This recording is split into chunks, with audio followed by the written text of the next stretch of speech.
Welcome back. Today's explainer unpacks a truly fascinating mystery right at the intersection of literature and technology. We hear all the time about how AI is writing essays, drafting emails, maybe even generating whole novels, but there's a massive difference between just generating words and actually understanding them. So today, we're looking at the actual limits of AI reading comprehension. Like, can a machine really read between the lines? We're going to explore a super rigorous test designed to find out exactly that. Okay, let's dive into this. Show, don't tell is basically the golden rule of writing, right? If a character is angry, you don't just write, he was angry. You write, he slammed his fist on the table. You show it. Now, as human readers, we instantly infer the underlying emotion from that physical action. We connect the dots without even thinking about it. But what about artificial intelligence? Can a machine truly grasp this deep literary meaning, this subtle subtext? Or does it just fake it by recognizing simple surface-level patterns? Well, that is our core investigation today. So here's our roadmap. First, we'll look at if AI can read between the lines. Then we'll break down the objective projection test, compare surface rules versus deep meaning, ask exactly why the AI failed, explore something called summarization bias, and finally, look at the future of AI evaluation. All right, section 1. Can AI read between lines? The illusion of understanding. So we're dealing with the illusion of understanding here. It's incredibly easy to be fooled by an AI that spits out a grammatically perfect paragraph, right? But recognizing vocabulary is not the same thing as interpreting art. To test this, we need a measurable framework. Enter objective projection.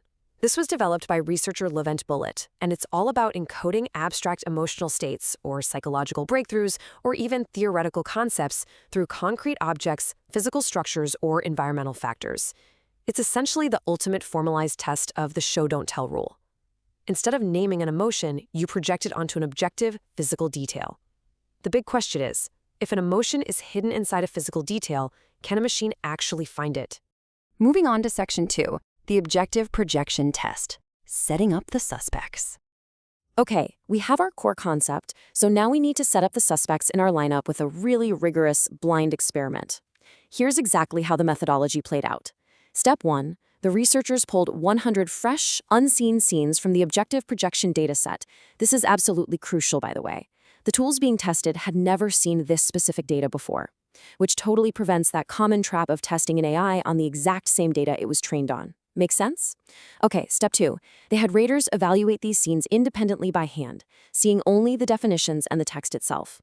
And step 3, they compared the results. They pitted 3 machine raters, so a rule-based automated detector, plus 2 large language models, Gemini and Grok, against 1 independent human annotator. And what exactly were they looking for? Well, the raters had to tag each of the 100 scenes for these 6 specific craft features. Things like avoiding named emotions, avoiding similes, anchoring the scene in concrete time. And this is probably the hardest one, turning an abstraction into a concrete object. These aren't just your standard bullet points. These are literally the microscopic building blocks of nuanced writing.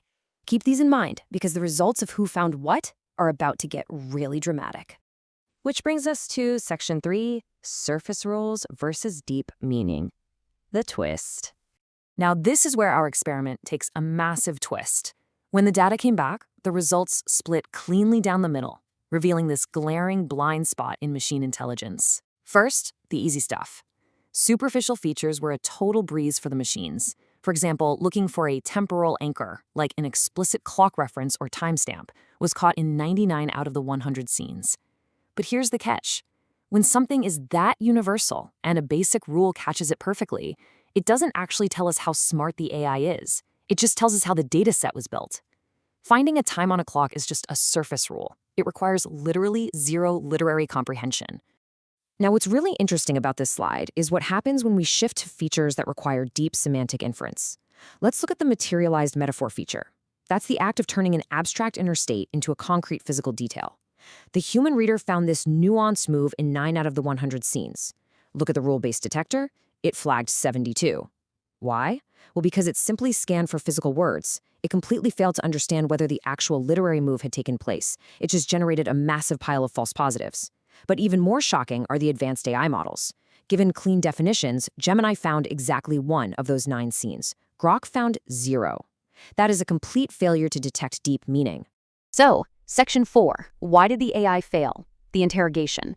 All right, it's time to put on our detective hats and interrogate these models. Why did two frontier AI systems completely faceplant when it came to inferential subtextual writing? The research points to two competing theories. First, we have a fascinating concept proposed by Levent Bulut called summarization bias. This theory suggests that language models naturally want to collapse the rich, physical, shown layer of a story back into a blunt, abstract label. They stumble precisely at the boundary between what is shown and what is actually inferred. But there is a competing theory, loose definitions. Look at the data again. Gemini flagged 9 scenes for a specific feature, while Grok flagged 82. They didn't just disagree with the human, they completely disagreed with each other. This massive divergence suggests the definitions themselves might just be too vague for any rater to apply consistently. To maintain scientific integrity, we really have to look closely at the data. And right now, it supports both theories. To definitively separate them and prove which one is the true culprit, a second independent human rater is required to establish a baseline of human agreement. So, the honest, narrow conclusion of this specific study is simply this. On these scenes, neither a basic rule nor two highly advanced models could match a human on inferential features. Finding out exactly why is the next experiment. Section 5, Summarization Bias and Writing. The culprit. Let's assume for a second that summarization bias is indeed the main culprit here. What does that mean for you, me, and really anyone using AI to write or edit text today? Think about your own experiences. And this brilliantly illustrates it. If you log into an AI chat right now and prompt it to write a sad scene, what does it do? It almost always produces text that loudly announces the sadness explicitly. A single tear rolled down her profoundly sad face. It completely ignores the objective projection method. It struggles to show emotion through environment or physical detail or action without explicitly naming the feeling. The AI inherently gravitates toward telling rather than showing. Section 6. The future of AI evaluation. The verdict. So we've seen the data, we understand the limitations, but why does this matter on a grand scale? What's the danger as we integrate these models further into the literary and creative industries? So the crucial point is this. If AI struggles to generate nuanced show-don't-tell writing, it will very likely struggle to evaluate it too. If we start using AI to grade essays or judge writing competitions or act as an automated literary agent, we face a massive risk. These systems might actively reward bad, on-the-nose writing simply because the emotion is clearly labeled and easy for the machine to parse. Conversely, it risks actively penalizing brilliant, nuanced writing that successfully hides the emotion within subtext and physical detail, all simply because the machine couldn't find the keyword. Kind of scary, right? I really want to leave you with this powerful quote directly from the source material. The boundary between shown and told is exactly where automatic systems are least reliable. This perfectly summarizes the current limits of artificial intelligence in literature. They are absolutely fantastic at surface-level grammar and explicit instructions, for sure. But the very moment a human writer steps over that boundary into subtext, metaphor, and objective projection, the machines are currently flying blind. Which leaves us with this final, incredibly vital question to ponder. As these technologies become more and more embedded in our creative lives, if an AI literally cannot detect the hidden, unstated emotions that make literature beautiful, should we really be trusting it to judge our art? It's a massive question that writers, readers, and technologists are going to have to wrestle with very soon. Thank you so much for joining me for this explainer. Keep learning, keep questioning, and I'll catch you next time.